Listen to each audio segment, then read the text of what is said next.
बोलो श्री प्राणनाथ प्यारे की जय, धाम के धनी की जय, पंजे वाले साहेब की सदा की जय, शिव जी साहेब जी मेरे परमहंस राम चरणदास साहेब आपकी सदा की जय, परमहंस रामरतन दास साहेब आपकी सदा की जय, परमहंस जवाहरदास साहेब आपकी सदा की जय। बोलो श्री प्राणनाथ प्यारे की जय। सबसे पहले तो आपने सबको पता है क्या है बीच का व्रत। व्रत का मतलब भूखे रहना नहीं, व्रत का मतलब होता है कोई नियम। सोचो 2 व्रत के बाद ही भीतर की शुरुआत क्यों हुई? कि धनी कहते हैं इन 2 व्रतों में आपको भूखे नहीं रहना, भूखे रहो तो अच्छी बात है, लेकिन ऐसे भूखे नहीं रहना, धनी को भोग भी लगाना है, प्रसाद भी लेना है, लेकिन व्रत लेना है, एक नियम लेना है कि मुझे 40 दिन तक या 33 दिन तक जो जितना समर्थ हो, वैसे यहाँ 40 दिन तक चलेगा, तो मुझे 40 दिन तक नियम पूर्वक समय से आकर ये भीतर की कथा का श्रवण कर रहे हैं। ये भीतर किसी और की नहीं है, जिनके लिए व्रत कर रहे हैं, जिनके लिए उपवास कर रहे हैं, जिनकी याद में आंसू बहा रहे हैं, उन्हीं की भीतर है, उन्हीं की आप बीती है, और वो उन्हीं की नहीं हमारी सबकी भी है। भीतर में धनी सिखाना चाह रहे भीतर के द्वारा कि तुम सीखो कि जीवन कैसे जीना है। तो इसके लिए सबसे पहले हमें एक बात याद रखनी होगी, जो हम याद करेंगे कि ये मनुष्य तन हमें किस लिए मिला। ये मनुष्य तन हमें संसार में रचने बचने के लिए नहीं मिला। ये 40 दिन तक यही बात हम दोबारा रिपीट करेंगे, क्योंकि ये सबसे महत्वपूर्ण बात है। जब तक एहसास नहीं होगा ना कि मनुष्य तन क्यों मिला, तब तक हम क्या करना है, कैसे करना है, इस तरह हम बढ़ नहीं पाएंगे। तो सबसे पहले हमें ध्यान रखना है कि मनुष्य तन क्यों मिला। सब पुकारे सभी धर्मशास्त्र कि मानव तन दुर्लभ है साधो, सो क्यों भूली विसारो। गोरी बेटी का मानव तन दुर्लभ है साधो, सो क्यों भूली।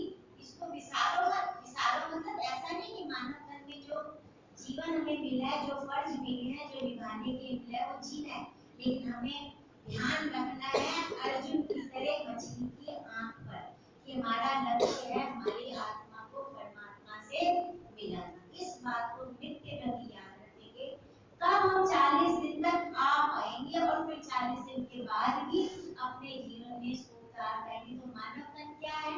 एक साधन। मानव तन सिर्फ साधन है, और इसको उपयोग कैसे करोगे आपके हाथ में।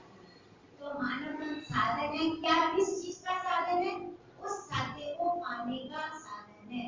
अब ये तो पता चल गया कि मानव तन सत्य को पाने का साधन है। तो साथी कौन है? साथी है पूर्ण परमात्मा अक्षरादि श्री विष्णु और श्री राम, तो हमारे साथी। लेकिन साधन के द्वारा साध्य तक पहुंचने के लिए करना क्या पड़ेगा? हमें साधना करनी पड़ेगी। साधन साधना होई और ना कोई उपाय। इस साधन के बिना साधना नहीं हो सकती, इसका कोई दूसरा उपाय नहीं है। तो इस साधन को नकार नहीं सकते। ये तन जो मिला है इसलिए बहुत महत्वपूर्ण है, इसकी देख रेख भी करनी है। इसीलिए कहते हैं 24 घंटे में से 1 घंटा अगर शरीर को भी दोगे ना, तो 23 घंटे तुम्हारे को क्या मिलेगा? आराम मिलेगा। तो हमारा प्रमुख लक्ष्य तो है आत्मा को साध्य तक पहुंचाना, लेकिन साधन को भी इसके साथ साथ सुरक्षित रखना जरूरी है। तो उतना खाएं जितना शरीर के लिए जरूरी है, उतना बोलें जितना जरूरी है। तो इस तरह से इस साधन को भी हमारे को, इसकी सेवा भी थोड़ी बहुत हमारे को करनी पड़ेगी। तो इसकी सेवा सबसे बड़ी यही है कि उचित खान पान हो और थोड़ा सा योग और ध्यान हो, तो ये शरीर अपने आप चलता रहे। तो इस तरह से हमें ये बात याद रखनी है कि हमें साधन, इस मनुष्य तन रूपी साधन से उस पूर्ण परमात्मा अक्षरादि रूपी साधन को पाने के लिए साधना तो करनी ही पड़ेगी। पर साधना का कोई एक तरीका नहीं, साधना किसी भी रूप में हो सकती है। जैसे कहते हैं ना नमाज करते हैं, नमाज मुसलमान लोगों का एक तरीका होता है, वो भी एक का नहीं, उनमें अलग अलग मतों का भी अलग अलग अपना तरीका होता है नमाज करने का। तो नमाज क्या है? नमाज है जिक्रे सुभान, कि अपनी जुबान और मन से, अपनी जीवा से, लेकिन कुल से उस धनी के अंदर गमन करना, उस धनी की गुणगान करना, ये है नमाज पढ़ना। नमाज ये नहीं है ऐसे पैर करके बैठे, नमाज का कोई तरीका नहीं है। नमाज का असली मतलब है जिक्रे सुभान। आपके दिल में हर समय परमात्मा का नाम, हर समय परमात्मा के गुणों का गुणानुवाद होता रहे। और दूसरा नमाज कैसे प्रार्थना हो, तो उसके लिए क्या करना पड़ेगा, जिक्रे सुभान हो पाए मन और जुबा से, उसके लिए हमारे को थोड़ी सी साधना भी करनी पड़ेगी। तो यही 40 दिन तक हमारी साधना यही है कि हम 7:30 से 5 मिनट पहले आए और प्रार्थना भी सुने। हम लोग सोचते हैं प्रार्थना हो जाएगी, भजन बोल लेंगे, तब चलेंगे। लेकिन आप जब बाहर से आते हो तो घर के और बाहर के कितने विकास साथ में आते हैं, आदमी बैठ के आपका मन कभी भी टिकता नहीं है। तो इसके लिए सबसे पहले शिव जी ने भी क्या किया, मंगलाचरण परिक्रमा प्रारंभ करने से पहले मंगलाचरण किया कि हमें मंगल आचरण करना है, आह्वान करना है, तो वो हमारे को करना पड़ेगा। तो वो यहाँ का मंगलाचरण है, यहाँ की वो 10 चौपैया जो हम शुरू में बोलते हैं, वो चौपैया बोले, शिव जी का ध्यान करें, उनको अपने ध्यान में बैठा अनुभव करें और फिर भजन में भी डूब जाएं। तो फिर जब आप चर्चा सुनने, शिव जी की गीता सुनने बैठोगे तो हमारे अंदर वो पूरी की पूरी उतर दी जाएगी। ये तो हुआ लक्ष्य। और फिर इसके बाद कैसे आना है, कैसे सुनना है और क्या लेके जाना है, ये भी हमारे को ध्यान रखना है। क्योंकि ये बातें अगर हम ध्यान नहीं रखेंगे तो कई बार हमारे आने के बाद हमारे जाने में सारा समय क्या हो जाएगा, व्यर्थ हो जाएगा। तो हमें ध्यान रखना है कि कैसे आना है। तो शिव जी ने गीता में बताया कि कुछ टाइम से आना है, कुछ टाइम लोग कुछ टाइम में भी आते हैं, मर्यादा में भी आते हैं और परवाह में भी आते हैं। ये बातें गीता में बाद में आएंगी, लेकिन हमारे लिए पहले सुननी जरूरी है। क्योंकि अगर हम कुछ टाइम से नहीं आएंगे, मर्यादा में आएंगे, ठीक है जाना है चले जाएंगे, ना समय का ध्यान है ना आसन का ध्यान है, तो वो गीता हमारे अंदर असर करेगी नहीं। तो कुछ टाइम से आ रहे हैं तो कुछ टाइम से बैठकर सुने लीजिए। बात तो गए घर से समय से निकले, समय से ना पहुंचे, लेकिन यहाँ आने का अगर ध्यान नहीं है तो इसका मतलब तब भी हमारा आना क्या होगा, सफल होगा। तो हमें क्या करना है, सोचना है, दिन में रात्रि को सोच के सोना है कि मुझे पुष्ट से जाना है, पुष्टाई से सुनना है और पुष्टाई से ही इस गीता को अपने अंदर भी उतारना है। तो गीता हमें आना पुष्टाई से है, फिर उसके बाद सुनना भी पुष्टाई से कि जो कुछ बोला जा रहा है वो हमारे कानों के रास्ते हमारे दिल में उतर जाए। हम वो मूर्ति ना बने जिसके इधर से डाले और इधर से निकल जाए। ये तो फिर भी चलेगा, इधर से डाले और मुख से निकले तो किसी को जाके 2 शब्द सुनाओगे तो उसका भी कल्याण हो जाएगा। लेकिन ये कभी ना करे कि इधर से डाले और इधर से निकाल दे। तो उसके बाद फिर ठीक है, सुने और मुंह से बोले, लेकिन सुने और अंदर भी कुछ ऐसा जो दिल के अंदर एक दिन में कोई एक बात ऐसी धारण कर ले जो पूरे जीवन भर हमारे जीवन में उतर जाए। फिर वो वहां से निकले ना, तो हमें शिव पुकार की ऐसी मूर्ति बनना है जिसके अंदर कान से जाएगा और अंदर हृदय के अंदर उतर जाएगा। तो ये है पुष्टाई से आना। आना मतलब समय से आना। बिल्कुल जब हम आदत डाल लेंगे ना कि हमें 5 मिनट पहले पहुंचना है, तो आप देखो पहले दिन जिस समय आ जाओगे 40 दिन तक उसी समय लेकर आएंगे। वो दिल में इच्छा हमारी अपनी होनी चाहिए, हम चाह करें धनी हमारे सामने पूर्ण करने के लिए बैठे, करके देखें, आजमा के देखें, ये बात निश्चित रूप से होगी कि अगर हम चाहेंगे तो वो काम जरूर होगा। हम तो बोलना तो छोड़, दिल में भी सोचते हैं ना, धनी को वो भी सब पता होता है, अच्छी बात तो धनी उसी समय हमारी पूरी कर देते हैं। तो इस तरह से पुष्टाई से आना है। यहाँ बैठ के भी अपने फोन को भी साइलेंट करना है, ध्यान भी ले लेना और अच्छे से सुनना भी है। और फिर यहाँ से उठने से पहले कोई एक बात ऐसी सोचनी है कि मैंने आज क्या सुना, मुझे क्या अपने जीवन में उतारना है। तब हमारा भीतर सुनने का फायदा। और भीतर वास्तव में कोई कहानी नहीं है, भीतर धनी ने हमें जी के सिखाया। वो स्वयं पूर्ण परमात्मा अक्षरातीत श्री कृष्ण इस धरती पर आए 3 बार और उन्होंने उन तीनों रूपों में लीला करके दिखाई कि देखो कैसी कैसी परिस्थितियां इंसान पर पड़ती हैं और उनसे हमें कैसे कैसे निकलना है। सारा हम भीतर के अंदर सीखेंगे, ब्रिज में भी सीखेंगे, रास में भी सीखेंगे और फिर जानने के ब्रह्मांड में तो शिक्षा के अलावा धनी ने कुछ और दिया ही नहीं। इतना सिखाएंगे धनी दिशा ही बदल जाएगी, हमारा जीवन ही बदल जाएगा। लेकिन निर्भर करता है हमारे ऊपर कि हम उसको कितना जीवन में उतारते हैं।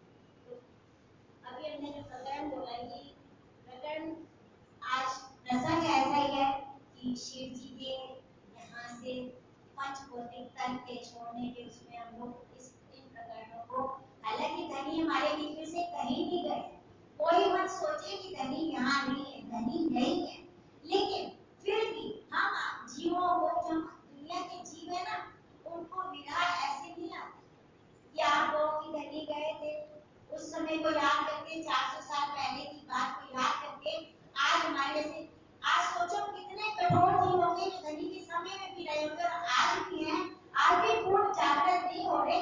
तो हम जीवों के लिए ये बात है कि हम अपने जीव को जगाना है, हमारे अपने जीव को जागृत करना है। तो इस ये प्रकरण जो गाए गए, तो ये जो दीपक रखी जाती है, जो व्रत किया जाता है, वो इसलिए किया जाता है कि एक बार अगर हम कोई नाटक को या कोई दृश्य को सामने रख लेते हैं, तो फिर क्या होता है हमारे अंदर विरह, कोई हमारे को कहानी सुना दे तो इतना दुख नहीं होता, ये हम अगर सामने देख ले तो हमारी आंखों से आंसू आ जाते हैं। तो इसलिए धनी ने कहा आने वाले समय में मैं तो इस तन में उनको दिखाई दूंगा नहीं, तो ये आत्माओं को तो मेरा आएगा नहीं। इसलिए लोग कहते हैं व्रत नहीं करना चाहिए, उपवास नहीं करना चाहिए, ऐसी बात नहीं है, करना चाहिए, क्योंकि थोड़ा सा शरीर को कष्ट दोगे तभी तो दर्द होगा, और जब तक शरीर को दुख नहीं आएगा, कहीं ना दुख से प्यूजी मिलसी दुख से प्यूजी मिलसी सुखे ना भैया, है ना। और दुख से मेरा उच्चे मेरा प्रेम विषय इस प्रेम जब आया तब पहुंचे लिए ये दुनिया के दुख हमारे को क्या देंगे, धनी से बिछड़ने के दुख का अनुभव कराएंगे, जिसे विरह कहते हैं। जब हम धनी से बिछड़ने के दुख में दो आंसू पाएंगे ना, उस दिन सारा दिन हमारा आनंद के अंदर बीतेगा। और अभी तो क्या होता है, हमारे को कोई दुख तो घर का होता है और आंसू निकल आते हैं धनी के, तो वो भी बुरा नहीं है, रोए तो किसके सामने, अपने धनी के सामने। लेकिन अभी हम अपने आप को छल गए, लेकिन धीरे धीरे पता चलने लगेगा कि किस दिन मैं धनी की याद में मैंने दो आंसू बहाए, जिस दिन वो बह जाएंगे ना, उस दिन सारा दिन आनंद के अंदर बीतेगा। तो व्रत इसीलिए करवाया जाता है कि आप याद कर सको कि जब हमारे धनी चले थे, शुरू में यही सुनाते कि जब धनी ने पंचभौतिक तन को छोड़ा, अभी तो तक बीच में था, सुंदर साथी कैसी हालत हो गई उस समय में, जो खास मुनि थे, और उस समय में भीड़ भी थी, लोग सोचते कैसे, क्योंकि उससे पहले जस्ट क्या निकल के गुरु पूर्णिमा निकल के, गुरु पूर्णिमा का इस हिंदू धर्म के अंदर बहुत महत्व है। तो क्या उस समय में शिव जी को गुरु मानने वाले शिव जी के दर्शन करने नहीं आए होंगे, दूर दूर से संत साथ आए होंगे, लेकिन जब शिव जी ने अपने पंचभौतिक तन को यहाँ से अदृश्य किया, तो उस समय में सुंदर साथ की हालत क्या होगी, खराब होगी। तो भीतर में सुनेगी कैसे किसी ने प्रणाम किया तो फिर आपके सिर नहीं उठाया, और लालदास जी क्या बोले कि अब आगे तो हम पे जो धनी के चरणों में अपना शीश नहीं दे सकते, अपनी आत्मा को समर्पित नहीं कर पाए। लेकिन फिर धनी, क्योंकि लालदास जी खुद नहीं कह रहे, धनी खुद ही क्वेश्चन कर रहे हैं और धनी खुद ही उसका उत्तर भी दे रहे हैं कि लालदास जी आगे क्या कहते हैं कि मुझे तो धनी के उद्गम ने रखा, और सबको पता है जब भीतर लेके खुली तो लालदास जी ने अपने शरीर को वहीं पर छोड़ दिया। तो इस तरह से ये व्रत रखने का फायदा है कि हमारे अंदर इन 2 दिनों में हम ज्यादा इधर उधर की बातें ना करके व्रत रख के वाणी का गायन करें, ताकि हमारे अंदर विरह आ सके, और जब विरह आएगा तभी हमारे अंदर प्रेम आएगा। अब इसी प्रकार का अर्थ लेते हैं, अब हम रहो ना जाम ही मूल मिलावे, वे ज्यादा मिटेगी लेकिन बड़े आराम से समझ आएगा। गिरते चढ़चढ़ावी संसार लगत, कौन कह रही है, इंद्रावती की आत्मा कह रही है। प्राणनाथ अंदर बैठे हैं, साक्षात प्राणनाथ इंद्रावती की आत्मा में बैठे हैं, लेकिन फिर भी इंद्रावती की आत्मा को क्या लग रहा है, क्योंकि अब कहाँ जाने का मन कर रहा है, उस परम धाम में। ये तो यहाँ वाले धनी से मिलान हो रहा है ना, अब मूल धनी से मिलने की इच्छा इंद्रावती की हो रही कि मैं कहाँ जाऊँ, मूल मिलावे। तब उन्होंने कहा अब हम रहो ना जामी मूल मिलावे बिन, हृदय चढ़चढ़ावी संसार लगत, जब मुझे संसार आग की तरह लग रहा है, अब मेरे अंदर वो मूल मिलावा चढ़ चढ़ के आ रहा है। मैं भी कहते हैं उसकी याद बार बार सता रही है, कहते हैं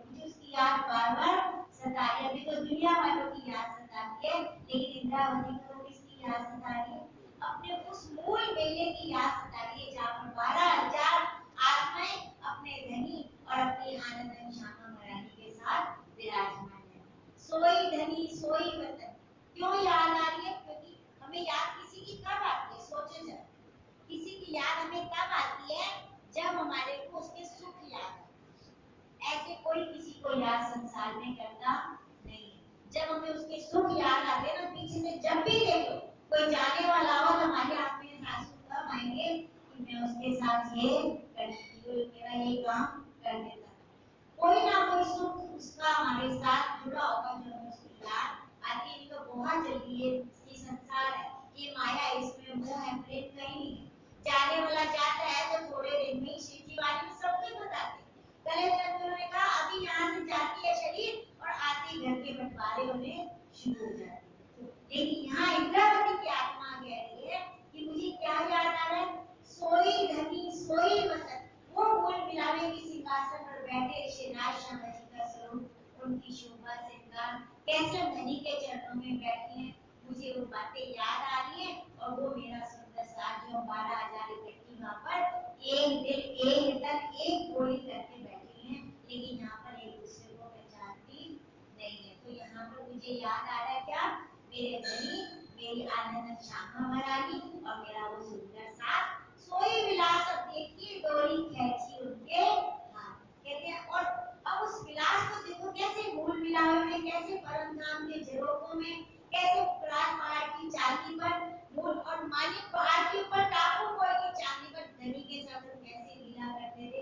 परम धाम की एक एक जगह पे धनी के अलावा कुछ है नहीं, लेकिन इस बात का पता नहीं था। पर जब लीला करते थे उस बात का ज्ञान यहाँ पर भी हुआ, और ये ज्ञान भी हुआ कि परम धाम में धनी के अलावा तो कुछ है ही। तो कह रहे हैं कि सोई सुख सने सोई विलास। अब देखिए कहते अब उस विलास को मुझे देखने की, उस विलास को करने की इच्छा हो रही है, क्योंकि मेरी डोरी अब धनी ने अपने हाथ में वो खींच ले, वो ना बुलाए तो हमारे अंदर जाने की इच्छा कभी हो सकती नहीं। तो इसलिए सब ये मत सोचना कि हम तो आज पहले दिन सुबह सुबह सब मंदिर आ गए, धनी आप नहीं आए। भीतर में बार बार कहेंगे चर्चा में सोई आवत जाके धनी है पकड़े हाथ। तो ये मैं खुद ही को तो पहले दिन से बाहर रख के आना कि हम आ रहे, हम नहीं आ रहे, धनी स्वयं आ रहे, धनी स्वयं बैठ रहे, धनी स्वयं बोल रहे और धनी स्वयं सुन रहे। हम तो सिर्फ एक माध्यम है, हम आप इसके अलावा हम कुछ भी नहीं है। तो वो कह रहे डोरी खींची, अब वो मेरी डोरी को उन्होंने खींची है। अब जो हुक्म को हुक्म दिया था वो हुक्म उन्होंने अपने हाथ में ले लिया। सोई बातें प्रेम की सोई सुख सुनी, सुख खंड को भूल के क्यों रहे झूठी देवी। कहते वो प्रेम की बातें, वो धनी का प्रेम भरा स्पर्श, वो धनी के नेत्रों से किए गए इशारे, उनकी तिरछी नजरों से किए गए इशारे, और फिर उनको अखंड सुखों को भूल के अब ये झूठी दे यहाँ पर रह सकती नहीं है। कौन कह रहे हैं, इंद्रावती जी। ये प्रकरण इंद्रावती जी की तरफ से बोला जा रहा है, क्योंकि उन्होंने साल भर पहले से कह दिया था कि अब मेरे जाने का समय आ रहा है। तो बाईचुरान रानी ने जब ये सुना तो उन्होंने तभी अपनी रेख को छोड़ दिया कि धनी यहाँ से जाए, इससे पहले मैं धनी से पहले उनकी अगवानी करूँ। तो साल भर से सुनकर साथ को पता है ये प्रकरण तभी उसी पीरियड के उत्तर में है जब शिव जी ने एक साल पहले कह दिया था कि अब मेरे जाने का समय आ रहा है। तो हालांकि इससे पहले देखो दिल्ली की भीतर सुनोगे जब धनी अनूप शायद जा रहे थे, जब उनका पेट खराब हो गया था, लालबाई रोने लगी, तो धनी ने कहा था मैं जाने वाला हूँ, रोने की जरूरत नहीं, जब मैं जाऊंगा तो तुम्हें अपने आप बता दूंगा। अब धनी ने साल भर पहले सतर्क कर दिया, लेकिन सतर्क हुए यहाँ पर आकर होती है। माया का इतना भारी पड़ गया है कि खासल खास आत्माएं भी धनी की पहचान के बाद उनको भूल जाती है। हमें भी 3 महीने पहले से अनाउंस कर देते हैं, हमें तो साल भर पहले से पता होता है कि अगली बार निधन कब होता है, लेकिन हमारी तैयारी कब होती है, लास्ट डे या लास्ट डे से 2-4 दिन पहले। तो धनी ने तो साल भर पहले कहना शुरू कर दिया, लेकिन यहाँ पर सुंदर सा तो धनी सुखों की याद दिला रहे हैं, सोई बातें प्रेम की सोई सुख सने, सोई सुख खंड को भूल के क्यों रहे झूठी, अब मेरी ये झूठी दे यहाँ पर रह सकती नहीं। देह ऐसे नहीं छोड़नी हमारे, हम सोचे कि हम भी देह छोड़ दें, देह नहीं छोड़नी है। इस देह में रहते हुए देह से आसक्ति हमारे को नहीं रखनी है। घर के फर्ज भी निभाने, सब कुछ करना है, मुश्किल जरूर है लेकिन असंभव नहीं है। अगर प्रयास करेंगे इसी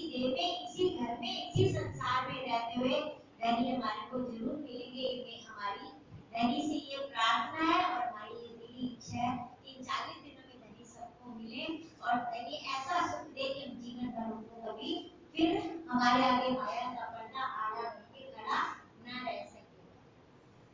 सोई रसीले रंग भरे निरखे नेत्र चढ़ाया, बता रहे कैसे कि जब धनी के रंग भरे नेत्र हमें तिरछी नजर से देखते थे, इसको बोलते नैन की सैन। अपने धनी के नैनों का इशारा, सैन में मतलब होता है इशारा, इसको बोलते नैन की सैन। जिसको एक बार धनी के नेत्र में जो भी हो जाएगा वो जीवन भर धनी की आंखों से दृष्टि हटा नहीं पाएगी। तो ये कह रहे सोई रसीले रंग भरे निरखे नेत्र चढ़ाए, सुंदर मुख संकुल की भर भर अमृत पिलाए। और इतनी सुंदर छवि है मूल मिलाप के सिंहासन पर बैठे हमारे धनी की कि अगर उस छवि का एक बार दर्शन हो जाए तो ये दुनिया वाले तो देवी देवता तो जिस अमृत के लिए लड़े थे वो अमृत तो क्या यहाँ पे धनी से तेल रोटी निकला हुआ अमृत हमारे को स्नान करने के लिए मिलेगा। तो ये जी हमारी देह को अखंड नहीं करना है, हमारा जीव सदा सदा के लिए क्या हो जाएगा, अव्वल नंबर की वैष्णव में अखंड हो जाएगा। जी हमारे को संसार वाले तो सोचते हैं देश से हम सारी उम्र रह ले, लेकिन हम आत्माएं क्या सोचते हैं कि हम तो धनी के चरणों में जाएं और हमारा जीव भी क्या करे, अव्वल नंबर के वैष्णव में धनी के चरणों के तले विराजमान हो।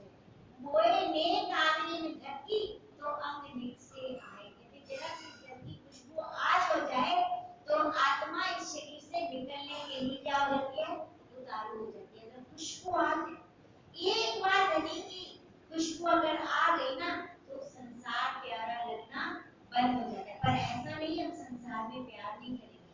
अगर संसार में प्यार नहीं करेंगे, मोह नहीं करना है, पर प्यार तो करना ही है, प्रेम तो हमारे को करना ही है, मोह नहीं करना है। तो यहाँ पर भी प्रेम होगा और वहाँ पर धनी से भी हमारा प्रेम दिनों दिन बढ़ता चला जाएगा। कोई नेक आवे धरती तो अंग निक से आए, सो तभी तक किन पे जीवे हमारी आवाज निकलती नहीं है। आवाज निकल गई ना जिस दिन सच्चे दिल से, उस दिन धनी एक पल के लिए भी दूर है तो वो अभी भी नजदीक। धनी ने कहा मैं तुम्हारी सैरत से नजदीक हूँ, इतनी तुम्हारी प्राण वाली तुम्हारे नजदीक नहीं है जितनी मैं तुमसे नजदीक हूँ, लेकिन हमारे को अनुभव होता नहीं है। तो अगर अनुभव कब होगा, जब पहले हमारे को ज्ञान, इल्म के बिना कुछ भी संभव नहीं है। इसलिए धनी का इल्म और इश्क दोनों जो सागर है ना परम धाम में, वो वर्ष होता है, एक कारण दूसरे में आता है, दूसरे कारण पहले में आता है। ऐसे इश्क का इल्म में, इल्म का इश्क में। क्यों कहा, क्योंकि बिना इश्क के इल्म नहीं आता और बिना इल्म के इश्क आता नहीं। पर सोचा जाए तो थोड़ा सा ज्ञान तो पहले हमारे को होगा ही, तभी हम जाकर धनी की बात को सुन पाएंगे। इसलिए ये इल्म का बहुत महत्व है। तो ये 40 दिन में हम क्या करने जा रहे हैं, इल्म ही सुनने जा रहे हैं। और इस इल्म के द्वारा, इस इल्म को सुनने आए मेरे से जाना लेके कि धनी मेरे अंदर वो प्रेम प्रकट हो जिसके द्वारा मैं आपका दीदार पा सकूं।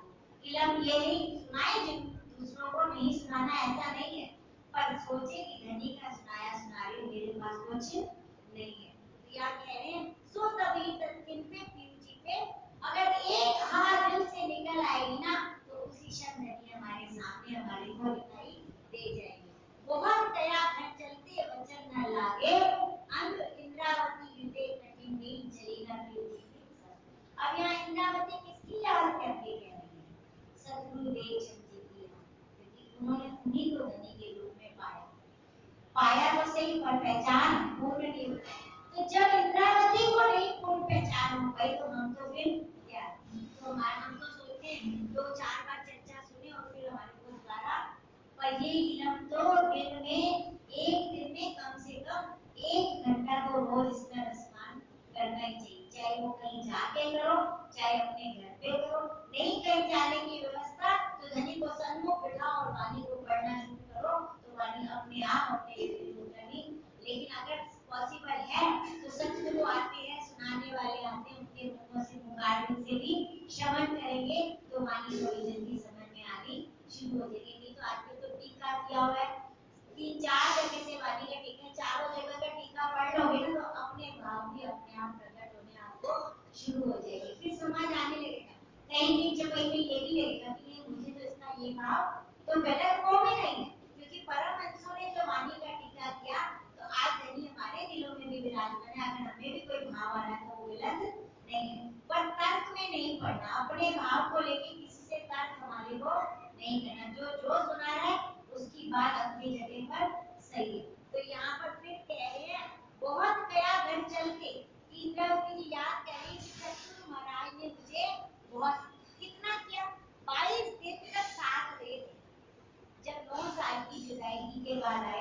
22 दिन साथ में रहे। इंद्रावती जी को लग रहा है कि 22वीं रात को धनी ने मुझे कहा घर चले जाओ, तो मैं घर चली गई।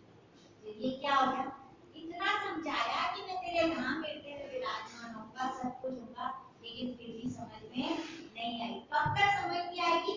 सूरत तक समझ नहीं आएगी। बार बार से धनी दर्शन दे देंगे, सतगुरु महाराज अपना स्वरूप दिखा देंगे, फिर भी माया। तो ये माया का प्रभाव। ऐसा नहीं है इंद्रावती जी के अंदर धनी नहीं बैठे, बैठ चुके, वो तो शुरू से बैठे, जब से जन्म लिया तब से धनी अंदर थे, लेकिन माया अंदर बैठे धनी को देखने देती नहीं है।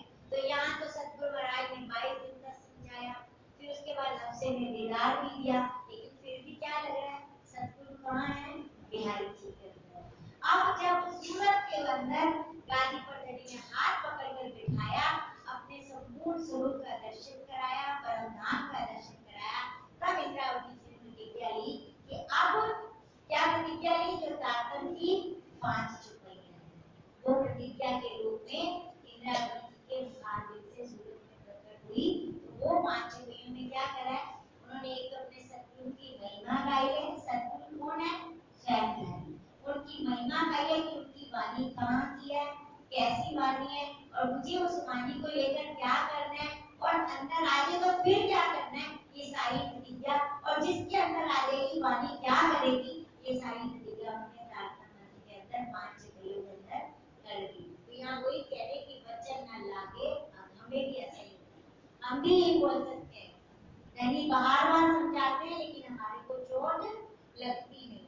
इंद्रावती हृदय कठिन भई, चली ना पीऊ जी के संग। तो वहां तो पहले इंद्रावती ने बोला, फिर जब इंद्रावती जी प्राणनाथ के रूप में पंचभूति तन को छोड़ा, तो बहुत से ब्रह्म मुनियों ने भी यही बोला कि इंद्रावती हृदय कठिन भई, चली ना पीऊ जी के। इंद्रावती सबकी तरफ से बोल रही है, उनका अपना कुछ नहीं है, वो हमारे सबको ध्यान में रख के इस वाणी को ग्रहण कर रही है कि जब आप ये वाणी पढ़ोगे तब आपके हृदय में ये वाणी ऐसे ही उतरनी चाहिए जैसे मैंने इसको कहा। तो हम इंद्रावती को तो ना देखें, नाम छाप इंद्रावती की है, महामती की है, लेकिन इंद्रावती कहाँ बैठी है? हमारे ही ध्यान में बैठी है। लेकिन फिर भी अगर पढ़ता है तो हम यही बात बोलेंगे। तब हार के धनी ने विचारिया जो छोड़ू, हम तो भूल जाते हैं, लेकिन धनी कहते हैं मैं कैसे छोड़ सकता हूँ। तो धनी, आपने ये प्रसंग सुना ना, आपको तो सबको पता है। तीज के दिन शिव जी ने सुबह से उठे नहीं थे, उसने अपनी पंचभूति देह को शांत कर लिया था।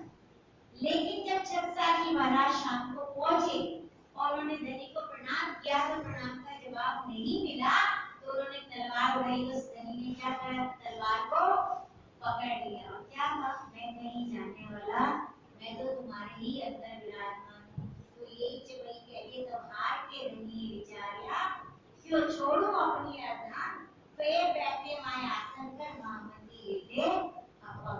अब यह महामती हृदय अपम वो कह रही है, महामती के हृदय में, अब महामती का हृदय अपम है या धनी अपम है? दोनों।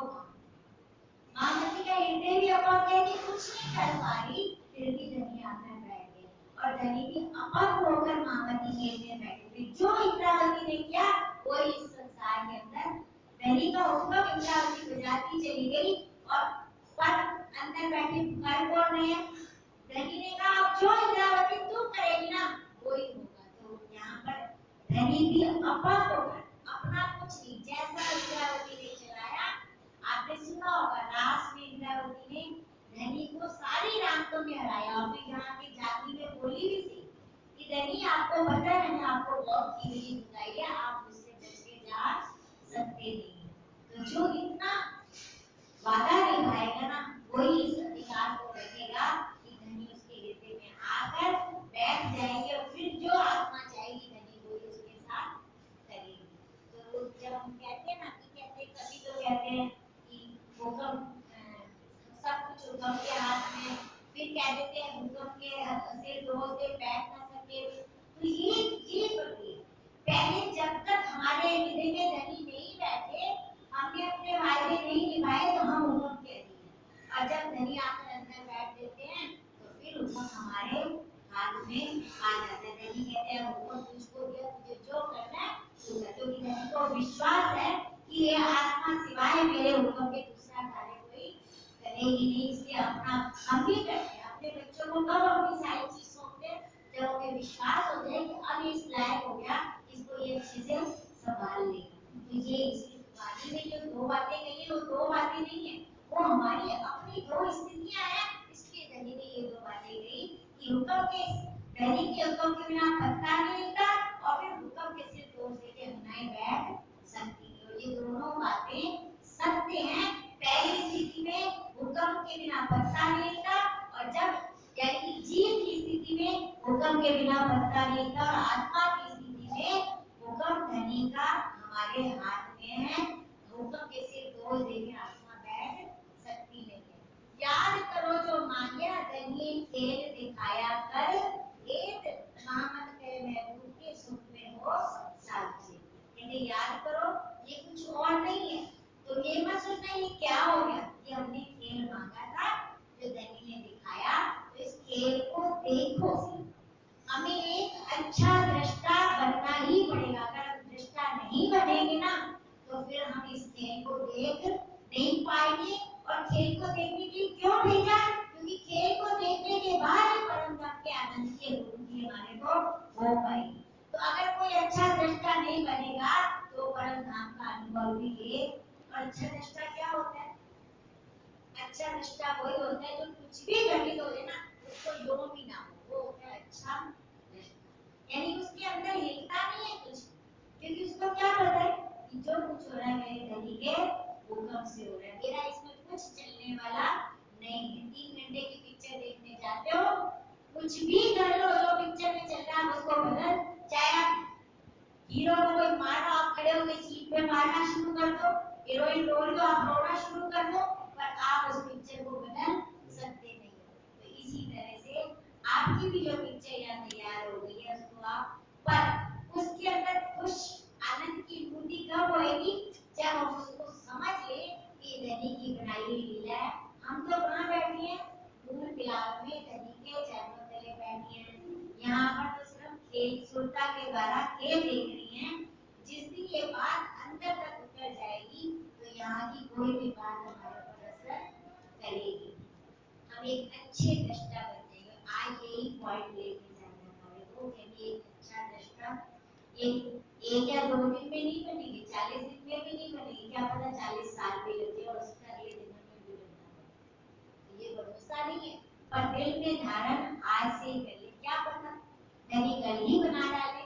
ये तो धनी की मौज है, ये जीव की स्थिति 40 दिन में ये जरूर होगा। और हमने अपने जीव को खड़ा कर दिया, तो हो सकता है हमारे ऊपर जल्दी ही एक अच्छे दृष्टा बन जाए और धनी हमें अपनी चरणों तले बैठा हुआ महसूस करवा दे।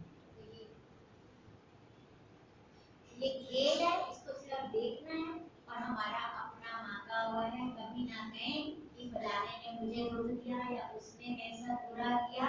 तो ये क्या है? जब ये सोचने लगेगी तो यहाँ का जीवन भी आसान हो जाएगा। किसी ने कोई बात कही, तुम झट गए, कोई बात नहीं, मेरे भाग्य में यही लिखा था, मेरी लीला में धनी ने यही रचा था, तो कोई बात नहीं। तो क्या हो जाएगा? वो दुख अपने आप हल्का हो जाएगा।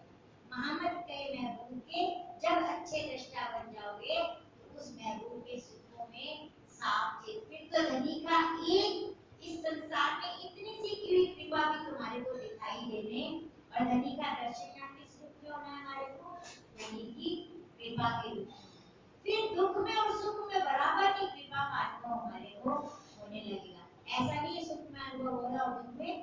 और वास्तव में कृपा को उसी ने जाना जिसने दुख और सुख के अंदर समान रूप से कृपा का अनुभव किया। उसको ना दुख दुख लग रहा है, ना सुख सुख लग रहा है। वो तो यहाँ से इस जल में नहाइए, कोरे रहिए, ऐसी स्थिति में रहती है, माया में रहती है। माया की माया से सुख दुख के अंदर जी लिया, लेकिन सुख दुख का उसके ऊपर असर हो नहीं रहा है। तभी हम धनी के चरणों में ध्यान भी लगा पाएंगे। बोलो श्री प्राणनाथ देव जी। आज के दिन कुछ तो प्रकरण गाए जाते हैं, वो प्रकरण तो धनी ने जो गाए हैं वो आप घर पे भी पढ़ सकते हो। और कुछ शक्तित्व वाणी का भी क्या किया जाता है? गायन किया जाता है। तो थोड़े में शक्तित्व वाणी लेंगे कि आज शक्तित्व वाणी है ही किसकी? विरह की वाणी। तो विरह हमारे अंदर प्रकट करने पढ़े तो हमारे अंदर कुछ मेरा और इस शक्तित्व वाणी के अवतरण के पीछे क्या रहा होगा ये वाणी अवतरित यहाँ ये रहा वो जब महराज ठाकुर अरब देश से लौटकर वापस आए सतगुरु की शरण में भारत लौटे तो उस समय पे जब सतगुरु ने मुख पर पर्दा किया परिस्थिति वश ये भी क्या दिखाने लगी खासा खास आदमियों को माया दिखाई ये भी माया का ही रूप क्या इंद्रावती सुंदर भाई अलग हो सकती है लेकिन यहाँ क्या कर दिया उनको भी अलग कर दिया दिखा दिया कि माया किसी को भी छोड़ दी तभी देखिए श्री जी ने वाणी में कहा मैं कर्ण युद्ध किया बड़ी बड़ी बचे गत मानी 3 युद्ध किए मैंने माया से जीत गई लेकिन चौथे युद्ध में तो मेरी पति को माया ने क्या कर लिया तो जब इंद्रावती जी के साथ हो सकता है तो हम तो फिर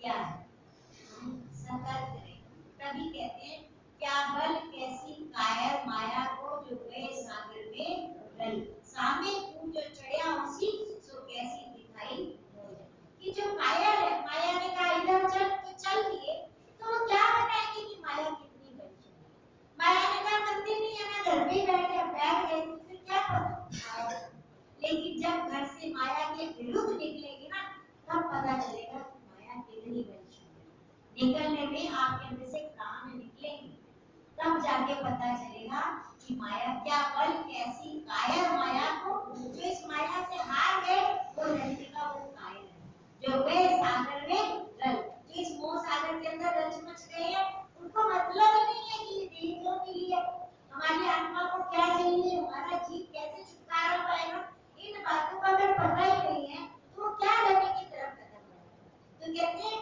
और जो सामने नदी की दिशा में तैरोगे तो नदी के वेग का पता आपको नहीं चलेगा आराम से छोड़ दो शरीर को बहता हुआ चला जाएगा लेकिन अगर नदी के विपरीत दिशा में चलोगे तो आपको पता चलेगा कि कितना 2 मिनट बाद बाहर निकलोगे तो हालत क्या होगी तो सामने कूद जो चढ़िया उसी तो कैसी दिखाई मुझे इसमें भी मैंने शिक्षा दी कि दुख जब तक नहीं आएंगे तब तक माया से लड़ने की ताकत हमारे अंदर नहीं आएगी हमें पता ही नहीं चलेगा माया से लड़ना कैसे सुखों में क्या लड़ा सुखों में तो माया के साथ ही है तो क्या लड़ाई है अब माया से जब निकलना है तब हमारे को पता चलेगा कि माया कितनी बलशाली तो विपरीत परिस्थितियां जीवन में आती ही रहेंगी और अनुकूल और विपरीत परिस्थितियां एक दूसरे के पूरक है इस बात को याद रखें क्योंकि अगर अनुकूल परिस्थिति की होगी तो विपरीत का पता नहीं चलेगा अगर विपरीत का नहीं पता होगा तो अनुकूल परिस्थिति आएगी नहीं जैसे हमने वहां पर कहा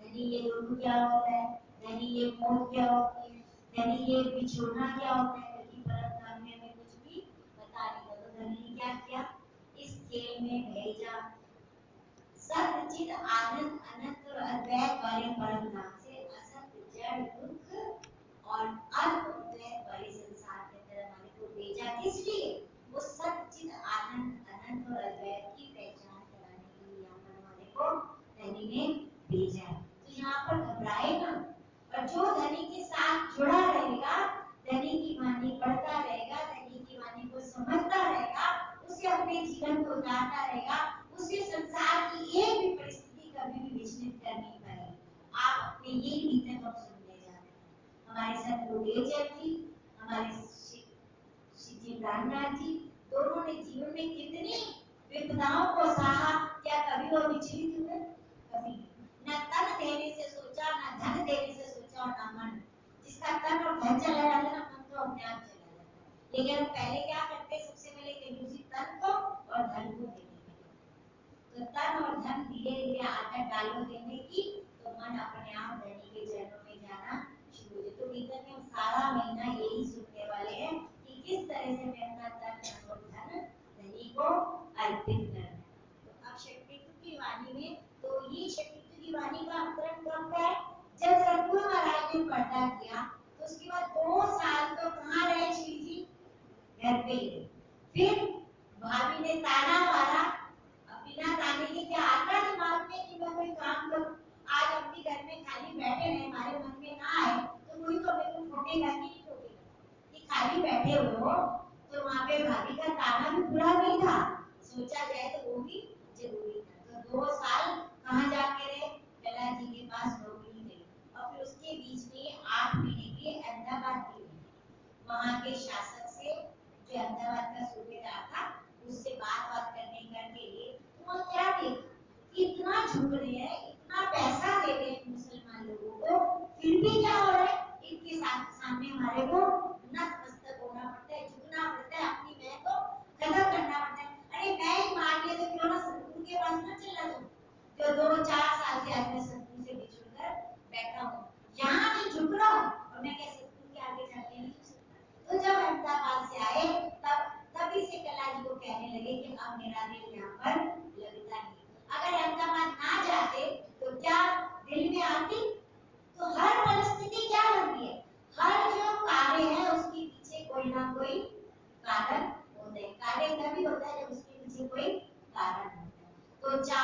ने किस तरह से इंद्रावती अपने सतगुरु के बिना रही, उस विरह के दुख को जो उन्होंने झेला, वो जाकर कब प्रकट हुआ, जब सतगुरु के स्वरूप की पहचान। तो किसी समय तो नहीं हो सकता, दुख हो रहा है, लेकिन वो प्रकट कब होगा, जब पहचान हो जाएगी कि ये सतगुरु नहीं थे, ये तो कौन थे, मेरे धनी स्वयं थे। तब शक्ति की बात में पहले अवसर में दीदार हुआ, और दीदार होने के बाद सबसे पहले दीदार में कौन आए, सतगुरु महाराज देखे, और उनके अंदर श्यामा महारानी और फिर साथ में जुगल जुगल का दिखाई दिया, राज्य भी दिखाई दिए, सुंदर साथ का श्रृंगार भी दिखाई दिया।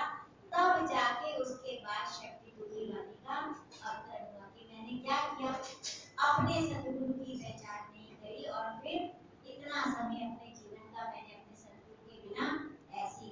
लेकिन महामानी अवतरण होने का मकसद क्या था, क्योंकि तब तक तो सतगुरु जा चुके हैं, सतगुरु तो जा चुके हैं, अब वाणी अब विरह करने का क्या मतलब, ये विरह उस समय का नहीं है, ये विरह तो पहले का, लेकिन हमारे को सिखाया जा रहा है कि कैसे विरही आत्मा हर ऋतु के अंदर अपने भीतर के बिना विरह लेके, आप घर में भी हो, पति आपका बाहर हो, बरसात का मौसम आपको भी याद आ जाएगा कि अगर वो साथ होते तो आज क्या जाते, पिकनिक करते, कुछ होते, ये जो शरीर की बात है। तो आत्मा भी हर ऋतु में, क्योंकि ऋतु भी असर करती है इंसान आत्मा के ऊपर, जब हमारे शरीर को किसी किसी ऋतु में कष्ट ज्यादा होता है तो धनी की याद भी, तो हर चीज समय की परिस्थितियां भी हमारे ऊपर असर करती है। तो धनी की शक्ति को वाणी का अवतरण कराने का एक ही मकसद है कि मेरी परम धाम की आत्माएं जो इस संसार के अंदर जाकर भूल चुकी है, उनके अंदर क्या हो जाए, विरह प्रकट हो जाए, ताकि वो इस विरह के द्वारा मुझे पा सके। तो यहाँ शक्ति की वाणी में हमारे को इंद्रावती जी ने अपने प्रीतम के वियोग में किस तरह से पहले तो सिखाया जाए, कहते ना परम नाम ऐसा नहीं है, फिर भी दिया धनी ने, क्यों दिया, क्योंकि पहले ही इस परम नाम के लक्ष्य से आप परम नाम को सीख लेते हो, तो फिर धीरे धीरे किसी भी चितवन से डूबते हो, किसी दिन आपको धनी अपना परम धाम स्वयं दिखा देते हैं। ऐसे ही पहले अब जबरदस्ती होते हैं, आप देखो कोई चला जाता है, कोई ना रोए तो तुम क्या करते हो, मार मार के बुलाते हो कि रो लेगी थोड़ी, है ना। तो यहाँ पे भी धनी कह रहे हैं कि तुम अनुभव करो कि हमारे धनी तुम्हें नहीं मिले हैं, तुम रोती क्यों नहीं हो, तुम्हें विरह क्यों नहीं आता है।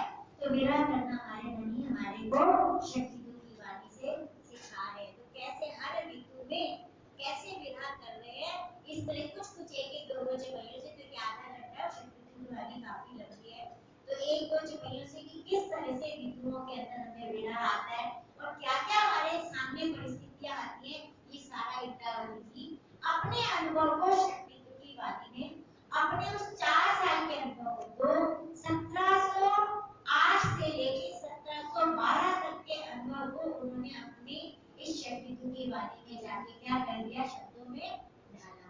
हालांकि वो जो विरह इंद्रावती ने किया उसका वर्णन नहीं हो सकता, आप अपने विरह का वर्णन कर पाओगे, कोई नहीं कर पाता, लेकिन उन्होंने सिर्फ हमारी खातिर किया कि मेरी परम धाम की आत्माएं जो इस संसार में डूबी हुई है, इनको एक दिशा मिल जाए, फिर तो अपने आप से दिशा ले लेंगी। वो एक कदम, धनी ने कहा ना, एक कदम बढ़ाओ मैं 10 कदम आगे आके तुमको खींच लूंगा। तो ये एक कदम, बस ये हमारा ये शक्ति की वाणी हमें एक कदम आगे बढ़ाती है, आगे तो खींचने वाले हमारे को स्वयं धनी। तो बोले मारा वाला जी है वल्लभ, कहूँ एक विनती, मारा करम धनी ने टकाए, सुनो मारी आप विनती। अब क्या, कब उतरी वाणी, जब धनी से बिछुड़ने के बाद इस देह से भी बिछुड़ गए, इतना समय भी बीत गया, इतनी परिस्थितियों का सामना भी कर लिया, ऐसे ऐसे दुख भी झेल लिए, अब से भी आगे ये होगा। अब से में पहुंचने के बाद जब दर्शन हुआ, तो आप बताओ, आपका पति बाहर गया हो और वो बड़े समय बाद आए, तो सबसे पहले क्या करते हो, सबसे पहले तुम नहीं थे तो ये हुआ, तुम नहीं थे तो ये हुआ, पानी भी पूछना भूल जाते हैं कई बार, इतना हमारा दुख हमारे ऊपर भारी हो। फिर जब सारी बातें कह लेते हैं, अच्छा बात सुनाओ, तब हम जाके उनसे पूछते हैं। आप देखना, जब आप भरे पड़े होते हो ना, तो पहले अपनी ही निकलती। तो यहाँ पे इंद्रावती ने भी क्या कहा, मारा वाला चिड़े वल्लभ, कहूँ एक विनती, मारा करम धनी ने टकाए, सुनो मारी आप विनती। मेरे कर्मों की आप कथा सुनो जो मेरे ऊपर बीती, जिसने मेरे को आपसे अलग कर दिया। यहाँ पे भी ध्यान करना सिखाते ना दुनिया वाले, तो क्या कहते हैं, पहले बैठ जाओ ध्यान से, बिल्कुल। अब जो विचार आते हैं आने दो, फिर क्या होगा, मन आपका खाली होगा। ऐसे ही पहले रो लेंगे ना, तो फिर क्या होगा, अपना मन हल्का हो गया। इसलिए इंद्रावती में सबसे पहले वर्षा ऋतु आई। तो वर्षा ऋतु में क्या कहा धनी कि मेरे कर्मों की कथा तो सुनो। ऐसी वर्षा ऋतु और उसके अंदर एक निर्णय आत्मा अपने प्रीतम के बिना अकेली बैठी रो रही है। उसका प्रीतम उसके पास नहीं है। वालो आलो ते मास अषाढ़ के रुत मलानी जानू करी रे वाला सुलास ये सुलाल। सोचा तो ये था कि वर्षा ऋतु आएगी और मैं क्या करूंगी। हमने भी सोचा था, मैंने भी सोचा था, सतगुरु ने मेरा नाम किया कि इस बार सतगुरु आशीर्वाद देने के लिए होंगे, लेकिन हमारे बीच में से सतगुरु महाराज जी लालदास जी चले गए। तो एक बार हमें भी अनुभव हुआ कि वो नाम देकर क्या हो गए, यहाँ से चले गए। पर जाता कोई नहीं, आपकी यादों में जो बस गया वो कभी भी जाने वाला नहीं। तो यहाँ वही कह रहे हैं कि मैंने तो सोचा था आषाढ़ ऋतु आएगी ना, बरखा की ऋतु, तो क्या करूंगी, अपने धनी से विलास करूंगी, क्योंकि वो मेरी आत्मा के कौन है, आधार है। लेकिन हुआ क्या, हुआ तो कुछ उससे उल्टा ही। कहाँ आ गए, क्या चाली थी धनी, सतगुरु के नाम से उनकी स्मृति में मैं कोई मेला कर दूं, लेकिन क्या हाथ में आया। लेकिन फिर भी वही कहते ना, हमें बुरा लग रहा है ना उस समय में इंद्रावती को कि मैंने कुछ नहीं किया धनी, वही क्यों, इसीलिए ना कि धनी मैंने ऐसा क्या कर दिया जो आपने मुझे ये सजा दी। पर समय बाद में आई ना क्यों किया, क्योंकि इसके पीछे कुछ अच्छा। तो हमें भी अपने आप को हमेशा कुछ भी गलत हो रहा हो तो उसको उसी समय सुधारने की कोशिश कर सकते हो, तो करो। लेकिन मन में ये सोचो अगर गलत भी हो रहा है तो भविष्य में इसके पीछे भी कुछ अच्छा हमारे लिए छिपा हुआ होगा। वर्षा ऋतु तक में काली विदेश अवगुण होता अपार रे, अबे एने समय धनी बिना ऐसे कौन सार दे। जब वहां से निकले थे सतगुरु महाराज को छोड़ के, तो सबसे पहले क्या आई, वर्षा ऋतु में कह रहे हैं कि मेरे अवगुणों ने, वर्षा ऋतु इतने मेरे अवगुण थे कि मैं अब वर्षा ऋतु के अंदर अपने धनी से क्या हो गई, अलग हो गई। फिर कहते मारी वैली ते ले जो सार नहीं तो जीव चालते। खूब रोने का इंद्रावती क्या कहते, धनी अब आप मेरी सार ले लो, नहीं तो क्या होगा, ये जीव यहाँ से चला जाएगा। आप घर पे भी देखो, कभी कभी पति पत्नी में, माँ बेटे में लड़ाई हो जाती है, तो आपकी हथियार क्या कहते हैं, तो मानता नहीं मानता, नहीं तो मैं बच्चे भी मारे को इच्छा मानोगी मैं तुम कर छोड़ दे। तो यहाँ पे इंद्रावती जी कह रहे हैं धनी अगर आपने मेरी साथ नहीं ली तो ये जीव यहाँ से इस संसार को छोड़ के चला जाएगा, और पीछे आकर अगर आप साथ लगे तो ये झूठी काया आपको सिर्फ पड़ी हुई दिखाई देगी, जीव तो यहाँ से निकल जाएगा। फिर कहते हैं शरदनी रुत ने सुहामनी रजानी, अगली रुत क्या बताई, शरद ऋतु। मुने वाला जी बिना केम जाए वो बोले।